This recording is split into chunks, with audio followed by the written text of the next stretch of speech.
अनुशासन भरी दिनचर्या का पालन ना करें तो हमारा जीवन अस्त व्यस्त हो जाएगा। मेरे मित्रों, अनुशासन दो शब्दों से मिलकर बना है, अनु और शासन, जिसमें अनु का अर्थ होता है पालन और शासन का अर्थ होता है नियम, यानी कि नियम का पालन करना ही अनुशासन कहलाता है। मनुष्य एक सामाजिक प्राणी है। समाज में रहने हेतु अनुशासन की आवश्यकता होती है।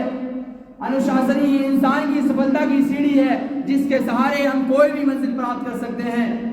जीवन अनुशासन के बिना जीवन निष्क्रिय एवं बेकार हो जाता है, क्योंकि हमारे कार्य उचित रूप से निष्पादित नहीं हो पाते। अनुशासन हमें बहुत सारे शानदार अवसर प्रदान करता है।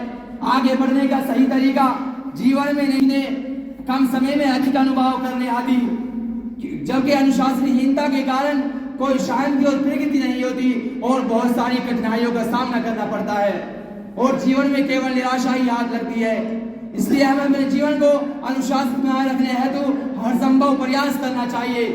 हम अपने जीवन में अनुशासन को अपनाने के लिए एक संतुलित और नियमित दिनचर्या का पालन कर सकते हैं।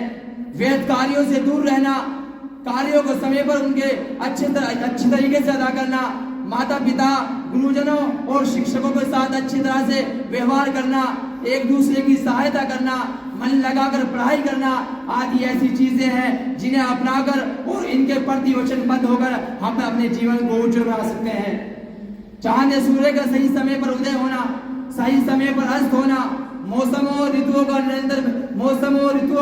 अपने सही समय पर बदल जाना, नदियों का निरंतर बहते रहना, घड़ी की सुइयों का चलते रहना आदि बहुत सारे ऐसे उदाहरण हैं जिनसे हम अनुशासन का पाठ पढ़ सकते हैं। हमारे जीवन माता पिता, शिक्षक, गुरुजन और परिवार, पर्यावरण, वातावरण के आदि बहुत सारी जिम्मेदारियां हैं। उन जिम्मेदारियों को समझते हुए हमें अपने कर्तव्यों का पालन करना चाहिए। एक इंसान के रूप में हमारे पास सोचने, सही या गलत के बारे में निर्णय लेने और उसे पालन करने हेतु बहुत सारी जिम्मेदारियां हैं। इसी के साथ विद्यार्थियों के लिए तो अनुशासन सफलता का सबसे महत्वपूर्ण है। यदि कोई छात्र अनुशासन दिनचर्या का पालन करते हुए अपना अध्ययन करता है तो उसे सफलता अवश्य प्राप्त होती है। अनुशासन व्यक्ति को जीवन के सभी कार्यों में सफलता प्राप्त करने में महत्वपूर्ण भूमिका निभाता है।